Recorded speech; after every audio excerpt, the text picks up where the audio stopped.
Iran का missile हमला Israel के ऊपर कामयाब साबित हुआ। ईरान ने कल भारी भरकम मिसाइल हमला किया था इजराइल के ऊपर। खबर आप लोगों को रात बता चुका हूं। इस हमले में इजराइल को कितना नुकसान हुआ है, इजराइल में कितने लोगों की जान गई है, क्या कुछ हुआ है और अब आगे ईरान की क्या प्लानिंग है, इजराइल और अमेरिका किस तरह की तैयारियां कर रहे हैं, पूरी डिटेल के साथ इस वीडियो में हर बात आपको बताने की कोशिश करूंगा। चैनल पर पहली बार आकर हमारे वीडियो देख रहे हैं, सब्सक्राइब नहीं किया है, सब्सक्राइब करके हमारे साथ जुड़ सकते हैं। दोस्तों, ईरान ने कल इजराइल की तरफ जो मिसाइल हमला किया था उसमें तकरीबन 400 मिसाइलों का इस्तेमाल किया गया। ईरान ने बैलिस्टिक मिसाइल भी दागी, क्रूज मिसाइल भी दागी और कुछ खबरें ऐसी भी हैं कि उसमें ड्रोन भी दागा गया।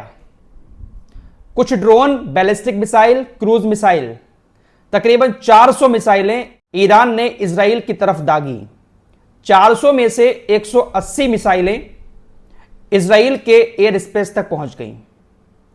बाकी जो मिसाइलें थी उनको लाल सागर में मौजूद अमेरिका के एयर डिफेंस सिस्टम ने रोक लिया। लाल सागर में अमेरिका के जो युद्धपोत मौजूद हैं उन्होंने कई सारी मिसाइलों को मार गिराया। जॉर्डन ने भी रोकने की कोशिश की, लेकिन इस बार खबर आ रही है कि जॉर्डन ने ईरान की एक भी मिसाइल को नहीं मारा, क्योंकि जॉर्डन इसकी तैयारी करके नहीं बैठा था।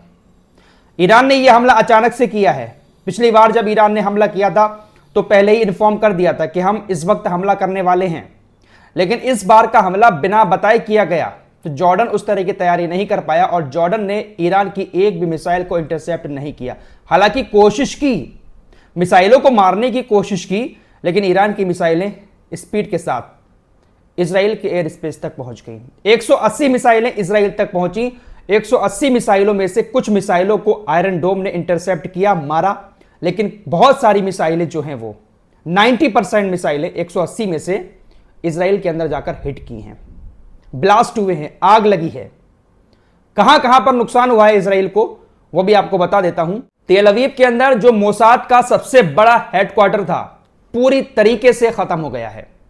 कुछ नहीं बचा है मोसाद के हेडक्वार्टर में जो तेल अवीव के अंदर बना हुआ था इजराइल की राजधानी में। दूसरा, नेवातिम एयरबेस, ये वो एयरबेस है जहां पर इजराइल के लड़ाकू विमान खड़े होते हैं। ज्यादातर यहां पर इजराइल का सबसे खतरनाक F-35 लड़ाकू विमान रहता है। इस नेवातिम एयरबेस पर हमला हुआ, मिसाइलें वहां पर जाकर हिट की। तकरीबन 20 F-35 विमान पूरी तरीके से खत्म हो गए। तीसरा हमला जो है वो हेतजेरिम एयरबेस, रडार साइटें और टैंक भंडारण केंद्र जो है वहां पर किया गया। बहुत सारे हथियार जहां पर जमा थे गाजा के करीब उन गोदामों पर किया, वहां पर भी इजराइल को बहुत बड़ा नुकसान हुआ है। इन हमलों में इजराइल के अंदर मौतें नहीं हुई हैं, लेकिन इजराइल को अपने बहुत सारे हथियार, बहुत सारे लड़ाकू विमान गंवाने पड़े हैं। ईरान की IRGC ने बताया कि हमारे निशाने पर इजराइल के 3 मेन एयरबेस थे, मोसाद का हेडक्वार्टर था और जो गाजा के आसपास बख्तरबंद गाड़ियां, हथियार, गोला बारूद जमा किया हुआ है इजराइल ने, वही हमारे निशाने पर था और हमने उसी पर मिसाइलें दागी हैं और हमारा यह हमला 90% कामयाब हुआ है। और वाकई में जिस तरह की वीडियो आई है सामने, एक के बाद एक धड़ाधड़ मिसाइल इजराइल के अंदर जाकर गिरी, ब्लास्ट हुए, आग लग गई। ईरान ने कहा कि हमने यह हमला अभी तो इजराइल की सैन्य साइटों पर किया था, लेकिन अब जवाब में अगर इजराइल हमारे ऊपर कोई बेवकूफी भरी हरकत करते हुए हमला करता है तो अब हमें इजराइल के लोगों की जान की भी कोई परवाह नहीं होगी। देखिए, जो मिसाइल हमला किया जाता है वो किसी ना किसी जगह को टारगेट करके किया जाता है। ईरान ने वाकई में यह हमला इजराइल की सैन्य साइटों पर ही किया था। ईरान चाहता तो जो बस्तियां हैं इजराइल की, जहां पर बहुत सारे यहूदी रह रहे हैं, वहां पर भी हमला कर सकता था, लेकिन सिर्फ और सिर्फ सैन्य साइटों को ही निशाना बनाया गया है। ईरान ने कहा कि हमने सैन्य साइटों को निशाना इसलिए बनाया क्योंकि हमें अपने लोगों की सुरक्षा करनी है। ईरान के राष्ट्रपति ने कहा कि हम अपने देश की लोगों की सुरक्षा के लिए हर कदम उठाते रहेंगे। यहां से हमारे देश के लोगों को खतरा महसूस हो रहा था, इसीलिए हमने इजराइल के इन सैन्य भंडारों को तबाह किया है। लेकिन अगर कोई बेवकूफी भरी हरकत करते हुए इजराइल हमला करता है तो अब हमें इजरायली यहूदियों की भी जान की परवाह नहीं होगी। फिलहाल ईरान काफी बड़ी बड़ी धमकियां अभी भी दे रहा है और कह रहा है कि ये तो शुरुआत है, ट्रेलर है, इससे भी बड़ा हमला बहुत जल्द आपको देखने को मिलेगा। इजराइल क्या कर रहा है? वैसे सबसे पहले आपको बता दूं कि जो बाइडेन ने व्हाइट हाउस में सबसे पहले मीटिंग शुरू कर दी थी रात ही, क्योंकि वहां पर दिन होता है, यहां पर रात होती है, अपने यहां पर मिडिल ईस्ट में भी रात थी, लेकिन अमेरिका में दिन था।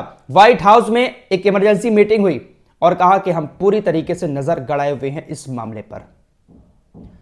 यह भी खबरें आई कि अमेरिका ने ब्रिटेन को और यूरोपीय देशों को, कनाडा वगैरह को यह कहा है कि आप इस हमले की कड़े शब्दों में निंदा करें।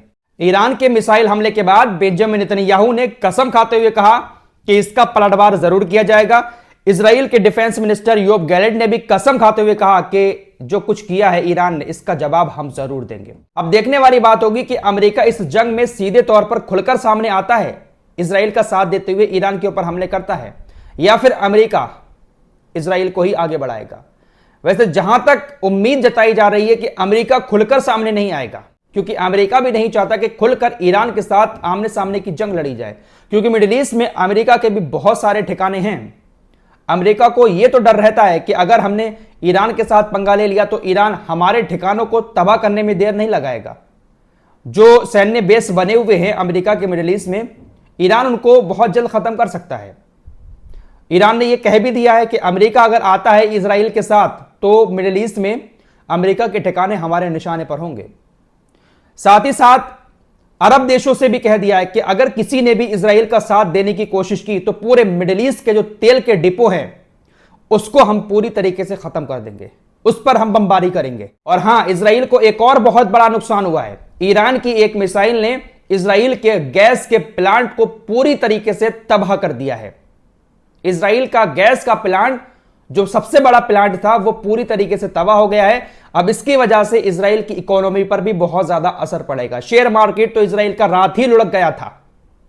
फिलहाल 100 बात की एक बात यह है कि ईरान का ये जो हमला था, ये अचानक से किया हुआ हमला था। हालांकि अमेरिका को इस बात की भनक लग चुकी थी और हो सकता है कि अमेरिका को बताकर ही ईरान ने हमला किया हो, क्योंकि अब ईरान की तरफ से कहा जा रहा है कि हमारा हमला खत्म हुआ, इस्माइल हानिया और हसन नसरुल्लाह की मौत का यह बदला था, अब हम हमला नहीं करेंगे तब तक जब तक इजराइल सामने से हमारे ऊपर हमला नहीं कर देता।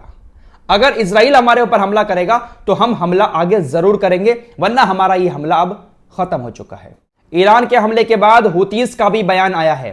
हुतीज ने कहा है कि ईरान ही फिलिस्तीन का सबसे सच्चा साथी है, सबसे सच्चा समर्थक है, वरना बहुत सारे अरब और इस्लामी देशों ने फिलिस्तीन को अकेला छोड़ दिया है, कोई सुध नहीं ले रहा है। ईरान को सच्चा साथी बताया है हुतीज ने। फिलहाल ये जो नुकसान मैंने आप लोगों को बताया, ये मोटा मोटा नुकसान है, बाकी इसके अलावा भी बहुत सारा नुकसान इजराइल के अंदर हुआ है।